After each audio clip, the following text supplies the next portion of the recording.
It's time for a new adventure.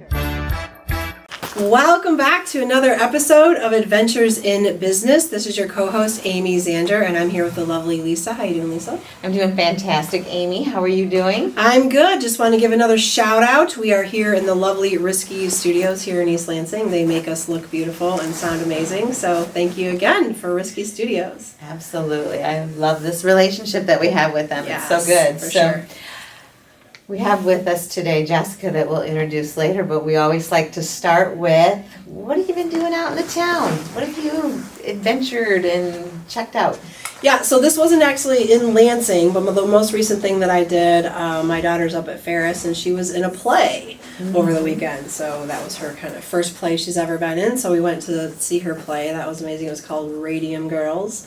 So that was a cool play. And then I do have something exciting to also say. So in one of our more recent episodes, you threw down a challenge for people to get involved with junior achievement, right? Yes. I don't know if any of our listeners did that, but I did. And I went to the Lansing Tech High School and did some career talks through junior achievement, talking about what it's like to own a business and that kind of thing too. I talked to 11th and 12th graders. Oh, how fun. So wonderful. it was, yeah, that was really fun. So To see the opportunities out there of what adults are doing in their life. Yeah, and a lot of the kids had really good business ideas that they wanted to start, and we talked about those and, you know, some things they could do to get started. But the whole time I was there, I'm like, see, I can't wait to tell Lisa I did her challenge. I love it. So yeah. What Outstanding. about you? Oh my gosh, I visited this restaurant in the Lansing Shuffle called Beirut Kitchen. Oh my gosh, Lebanese street food. The people are so kind and so amazing. The food is just delicious. I've been trying to do this no meat thing, you know. Not that I'll never eat it, but just cutting back. And oh, they had a dish that was just amazing. Don't know what was in it, but I went back. And their hummus, to die for. So. Nice. And they're one Now of I'm the getting hungry. I know. They're one of the newer restaurants in there too, the Yes. Shuffle, yeah. Yeah, that's such a fun place. Yeah. We're going to have Lansing Shuffle on our show. Yeah. They're signed Yeah, up, next so month. that'll be exciting. Good, Yeah. good.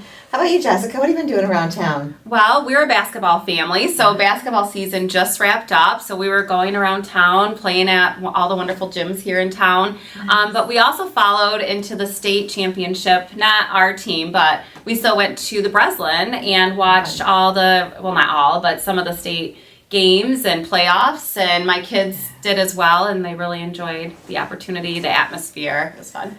A lot of times it's just about the atmosphere. Yeah. I am not a sports person, but you get around a bunch of people that are having a good time and cheering, and it just is uplifting. and Yes, fun. absolutely. Awesome. Well, and how cool for like high school kids to go play at the Breslin, right? Right. Like, this is what college could feel like, or be on that court. Yeah, and they were on the big screens. Oh, that's It cool. was, Oh, how really cool. exciting. How cool. How Nice. cool. All right, well, Great.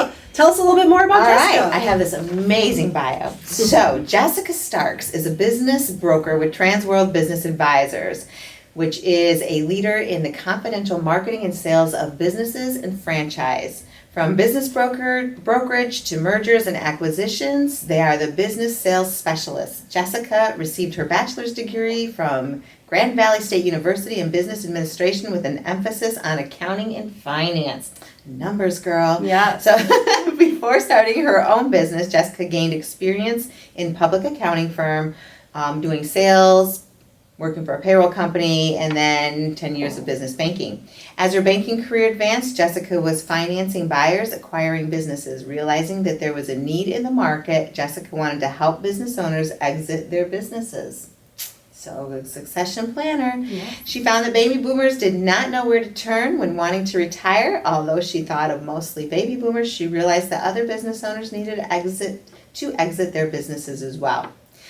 So they built something really great, reinvested a lot of money, and they want to get it back from their businesses and want to make sure that their customers are taken care of. Jessica wanted to give them an outlet to transition what they have worked so hard to create while leaving a legacy. She's married to Brad, has 2 sons, she mentioned in basketball, Carter 17 and Grant 14, and you're likely to find them boating or at a football stadium, basketball court, or baseball field.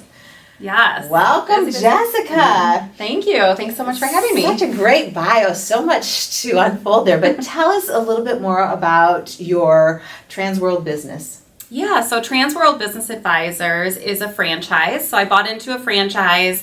We have over 850 brokers throughout the country and international, systems, resources, thousands of buyers and sellers. So it's a really exciting company that's growing. I'm here local, so I help the local market, the local business owners, entrepreneurs in that exit, but also talk to a lot of buyers who are looking to get into the market. So just recently, though, I did invest in another business, Exit Factor. Exit Factor helps businesses get ready to sell. So again, I'm helping local business owners with consultants on the team. I don't know if you know Tom Donaldson, but he's a celebrity here in town and has worked with several business owners throughout his career. And now he's talking to them about exit.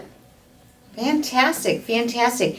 So what made you worked in the bank, you were helping to finance people, but what made you decide that I want to buy this franchise? This is really what I want to do. What was that burning desire? Yeah, I loved working with business owners, helping them finance deals, acquire other businesses. I just loved what they've created, what their businesses provided to the community and employees.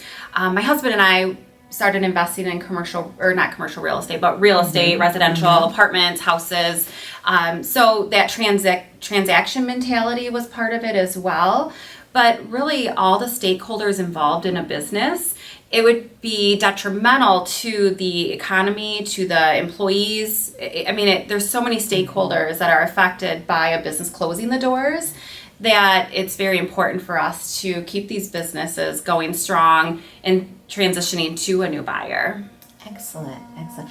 So if somebody was looking to buy or sell their business, the confidentiality is Huge. Critical. You Yes. can't get out when the news gets out on the street, it really impacts your business negatively. So walk us through the process of somebody that was looking to buy or sell a business. So selling a business, we'll start there.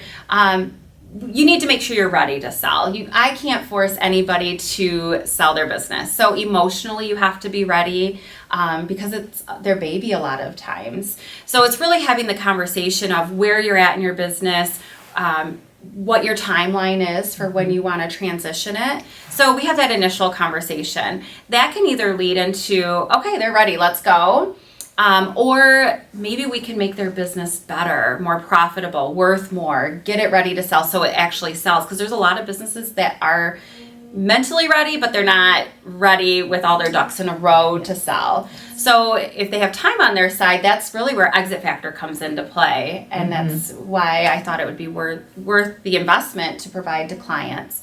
So once you're ready to sell, we do market your business on multiple business for sale websites. We have thousands of buyers already in our database. We co-broker with other brokers that have buyers that would be a good fit and are looking for your business. But we do this confidentially. So we're not putting signs in your front yard or putting your address on marketing sites or a picture of your business on a marketing site. We say general information of general location, whether it be county or state. General industry information, a small write-up. My write-ups aren't very detailed because I want a buyer to inquire and have a conversation with me before I just send out information, because there's aspects to a business that might intrigue someone and there are aspects that is not what the buyer's looking for. So I always like to stir up that conversation. From there, we negotiate the deal, and that's really half the process. The other half, the other half is due diligence, working with attorneys for purchase agreements, working with accountants for allocation of purchase price, and then getting to closing. Of course, you have the landlords involved, you have franchises involved, banks involved, so that's the second half of the process. So there's a lot that goes on behind the scenes that Yes. you handle for people that are looking to sell their businesses, Yes. and collaboratively, because Absolutely. you need information from us to get it from them.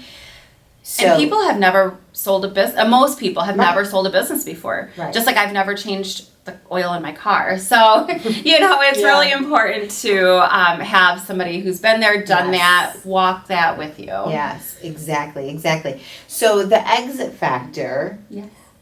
is that really for somebody that's like, I've made the decision, I'm ready to sell, or do one of the components have succession planning involved? Even if somebody's had a business for 3 years, they're not ready to sell, but we need to think about succession. Mm-hmm. Do you? It's never too early to think about succession planning. So if you have 12 months or more before you want to sell, it could be 3 years, 5 years, 7 years.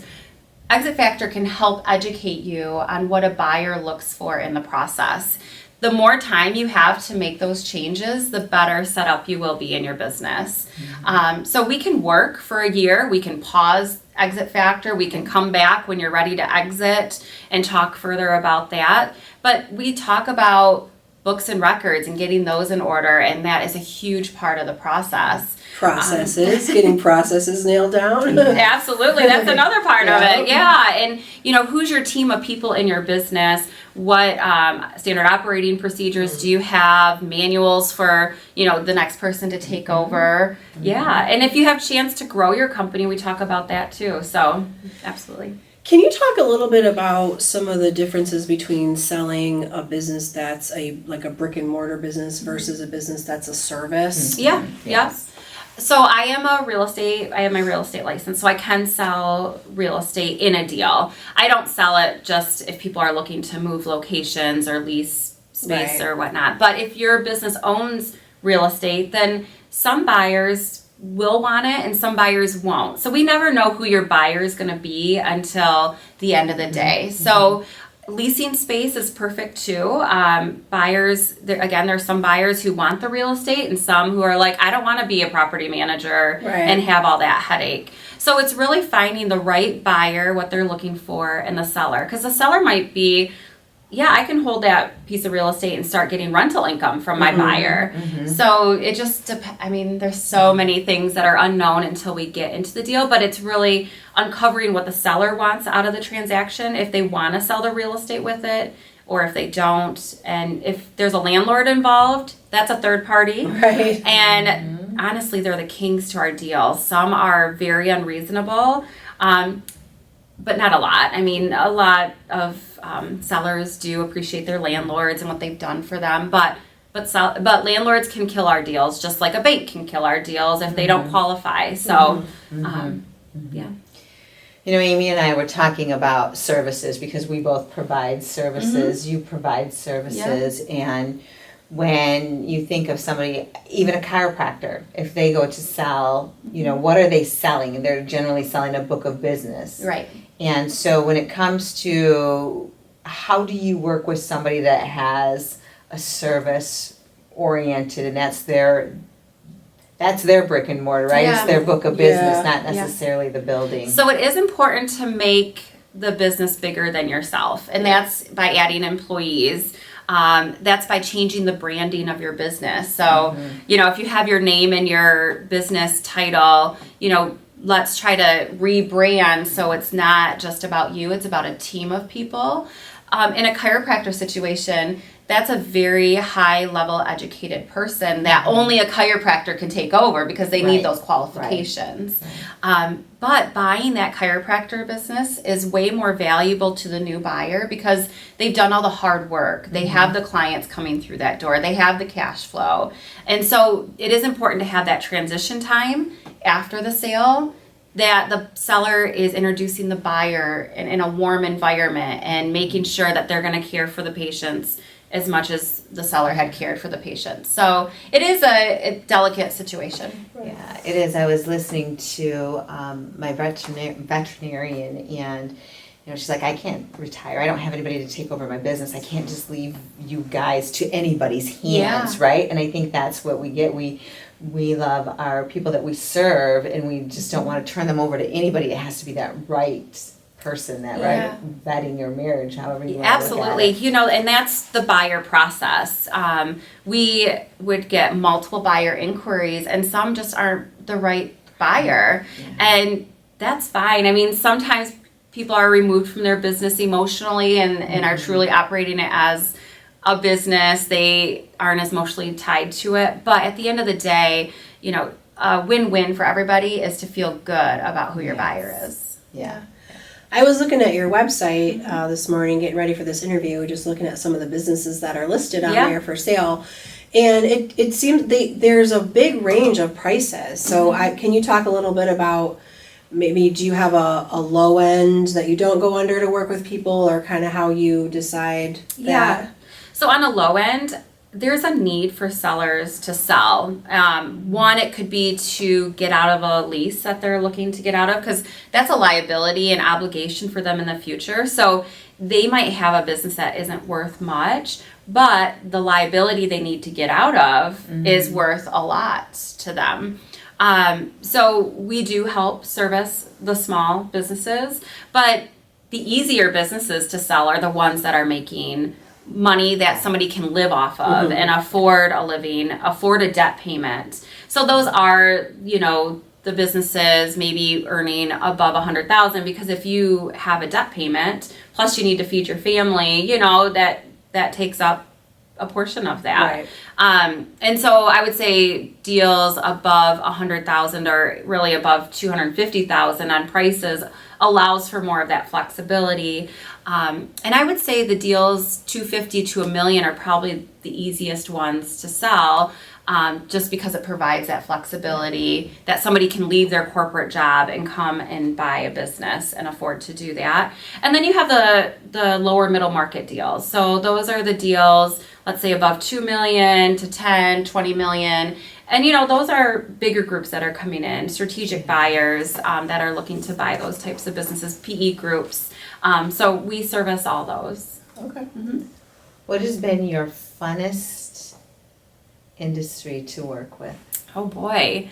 I do love service businesses. I do. B2B service businesses. I guess I get it, right? I do that. And, but I put a deal under contract, this week, and it's an arts, crafts, entertainment type studio, but I didn't advertise it like that because I'm not artsy. I probably wouldn't have inquired about it. How did I advertise it? It's a semi-passive opportunity in the entertainment business, and it's making really good money, and we had so much interest off of it. So, I don't know, I just find excitement in seeing what people have created that, and where they've taken their business, the personal stories. I'm not a creative person. That's probably why I invested in a franchise, because they created it for me. There's your process. And there's my process. There's my branding. So anyways, I do enjoy seeing what people create. Yeah, but you're providing this opportunity and probably relief for some people, especially people who have a business that they don't have another generation that wants to take it over, or like we mentioned earlier, they don't know what to do with it. They don't want to just leave it to anybody. I mean, that's got to be such a relief. Because when you start a business, you're not thinking when you start it, how am I going to sell this? I mean, not usually, unless you're in the business of buying and selling. But that seems so far away. Right. And then and your head's just down and you're just grinding away. Yeah. There are a lot of sellers out there that don't know about the business brokerage community, because again, I am real estate licensed, but I don't consider myself a residential agent or a commercial agent in focusing in those areas. I am a specialist and good at selling businesses, and people don't know about the industry. And it's so important to get the word out there that the business brokerage community is a niche, that we do focus on transitioning operating businesses, because there's so much wealth that these business owners have put into and reinvested in their business and heart and soul, and they've created something great, and they have employees and families that they feel obligated to take care of. To just shut the door is not good for anybody involved in that. Right. The customers need to be serviced. So it's just a great opportunity to do that.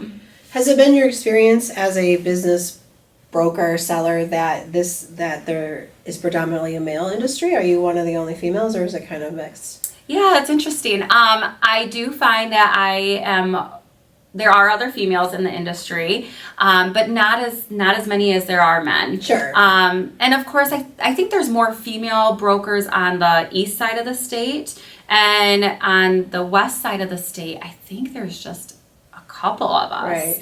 Right. So it is a niche. There's business owners, man or woman, but if it is a man, they have a wife, and the wife is usually part of our conversations. And I think emotionally being tied to their business, us as women can maybe navigate it a little bit differently. I mean, we still have to be strong as business brokers. And I always tell my clients, I want you to be mad at me. I don't want you to be mad at the buyer, you know, so I want you guys to have a good ongoing relationship. But it is an emotional process to sell a business. And then there's some women business owners that want to work with women. That was going to be my next question. Yeah. That's nice that they have that option. Exactly. Yeah. Yes. I think in general, I think it's changing a little bit, but I think in general, women aren't always as practiced in talking about money and things like that as men are. And so could be even more difficult for a woman business owner. And educating. It's all about education through that process. Right. It is about educating.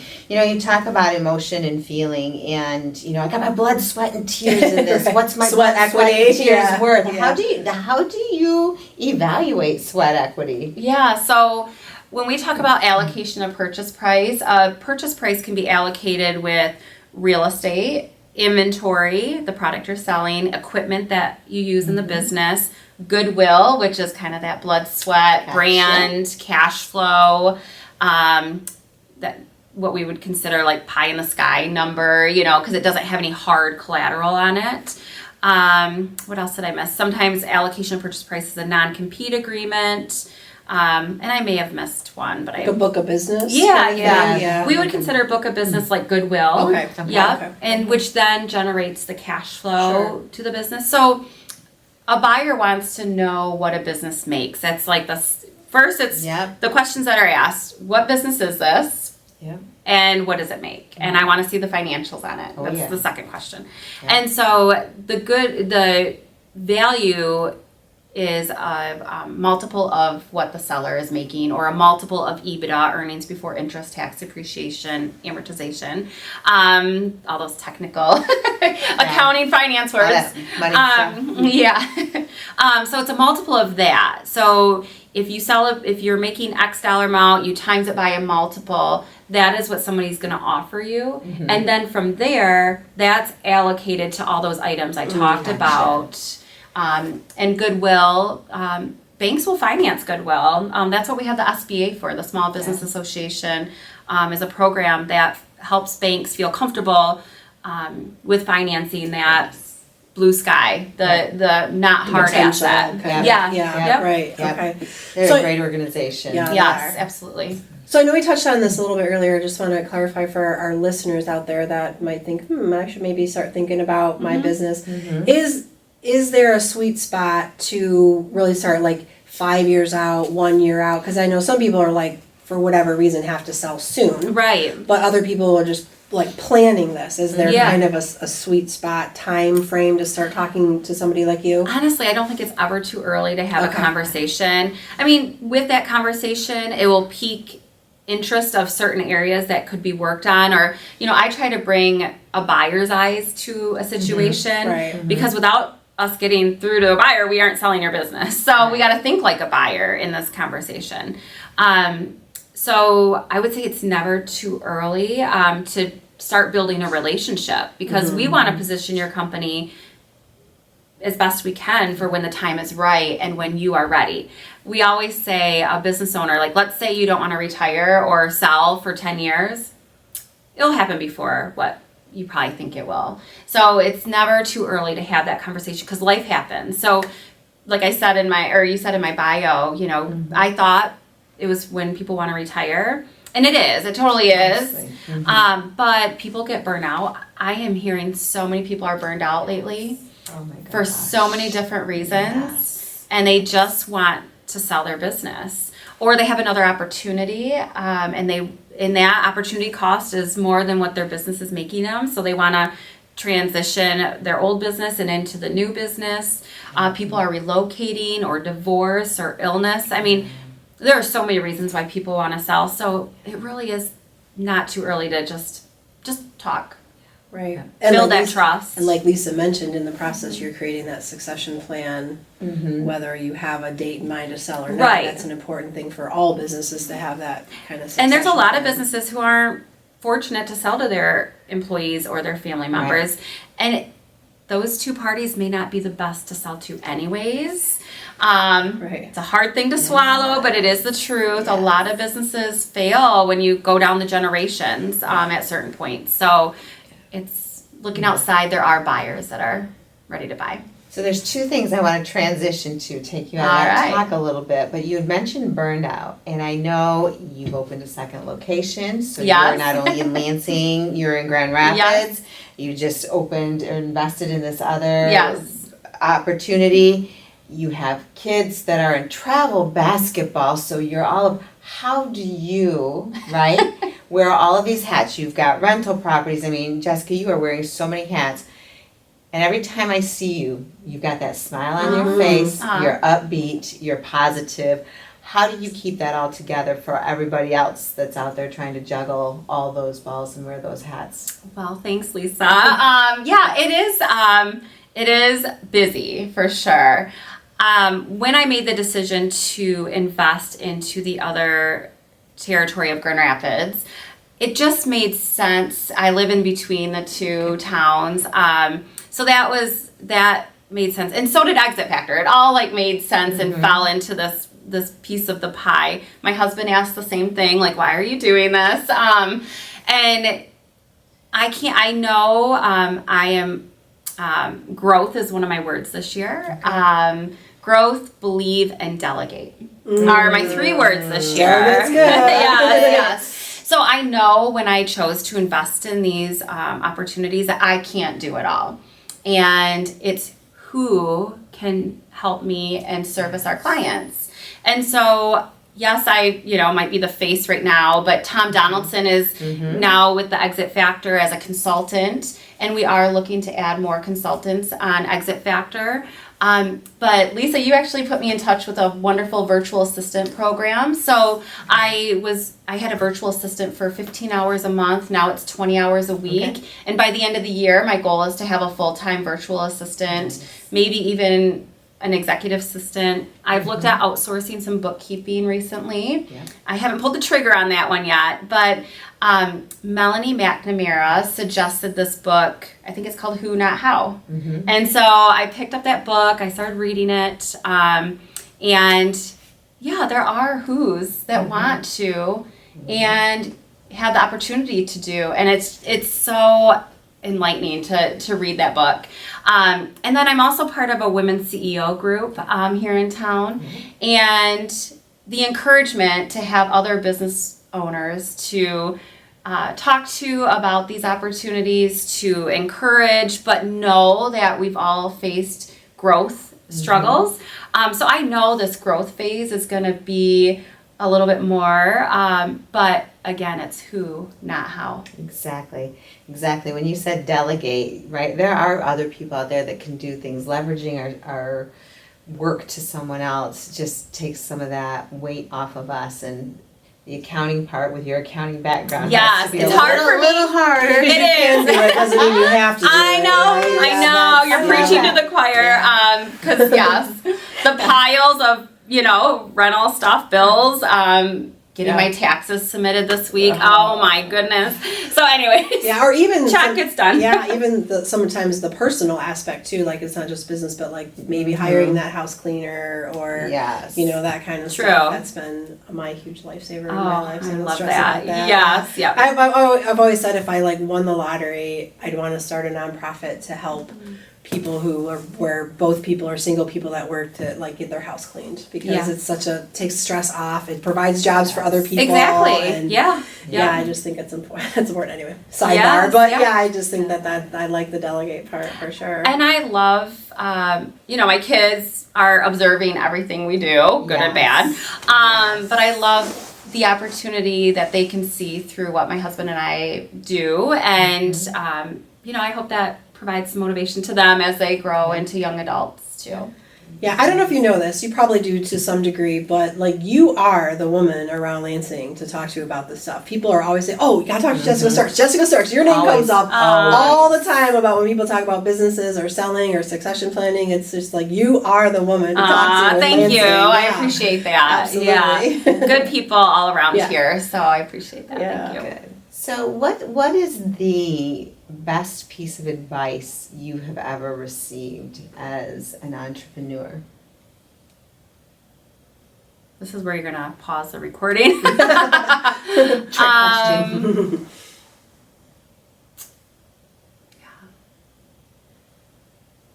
So the best piece of advice at this moment, I guess, I'm sure there's moments of the best piece of advice that I've received in the right moments. Right. I love that. And the who, not how, is what's going to get me to the next level. And that in this moment is so important to me because I've always done it myself, or it's been hard for me to delegate. It's not an easy thing to do to give up control. And that is huge, and that's the only way that my growth this year is going to happen and has happened. But a piece of advice I would give to an entrepreneur is, or a young adult, is you never know what your experiences will lead you to. Exactly. So did I know what a business broker was when I graduated Grand Valley with an accounting and finance degree? No, I never heard of what a business broker was. But through all the experience that I've had through my careers, through my managers, through my opportunities that I've had laid out in front of me, I had the courage though to make a jump. So you have to believe that everything's leading you to where you should be, but you also have to have the courage to believe in yourself. And take action. Oh, for sure. Yeah. Yeah, that's the biggest. So grow, believe, and delegate. Love it. Yeah. What is something surprising that a lot of people don't know when it comes to selling their business that you think that they're just not aware of? I think people that are looking to sell their business are scared.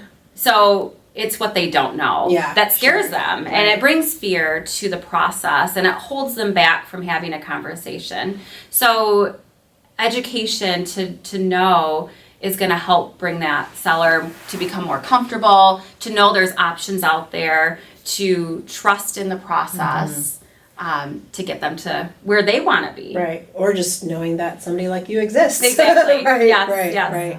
I love it. Yeah. It has been so fun having you Thank here you. today. I just It's love fun. learning about what you do. And, the first time you and I met, you were doing a presentation for the Athena Win Group. Oh, yes. And Years ago. Yeah.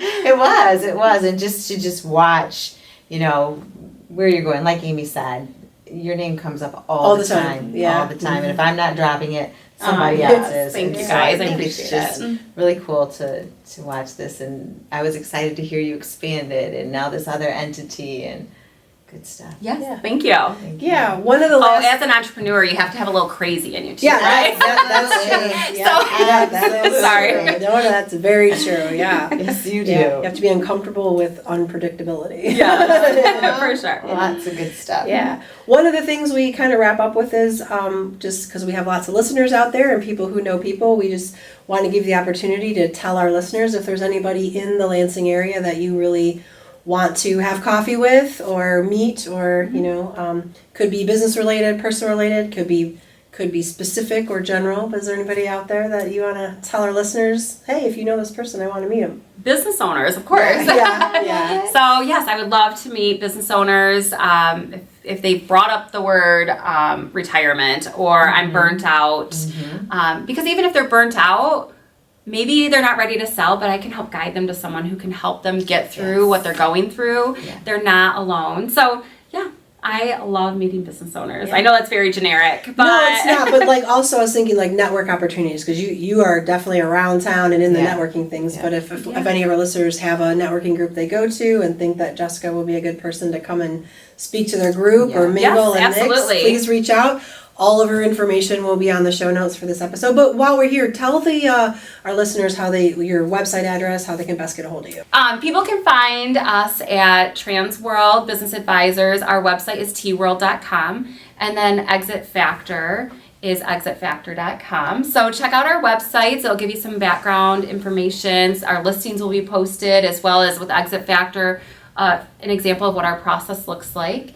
And then my email is jstarks@tworld.com. And that's T, like the letter T. Yes. And then, okay. Yep, world. Yep. Perfect. Awesome. Yep. So if you're interested in being a business owner and buying a business and you've got a little bit of crazy in you, Yes. reach out to Jessica. She's amazing. Thank you. Yeah. Good to be with you today. Yeah, thank you. Thank you you. too. We've enjoyed having you on our show. Absolutely. Thank you again to our listeners for joining us for another episode of Adventures in Business. This show is recorded in Risky Studios in East Lansing. It's produced by Zedia Media, and your co-hosts are me, Amy Zander, and Lisa Fisher. Yeah. We release new episodes every Wednesday. You can find us at zediamedia.com or wherever you listen to your podcasts. And we hope that you join us next week for another episode. And in the meantime, go out and make it an adventure.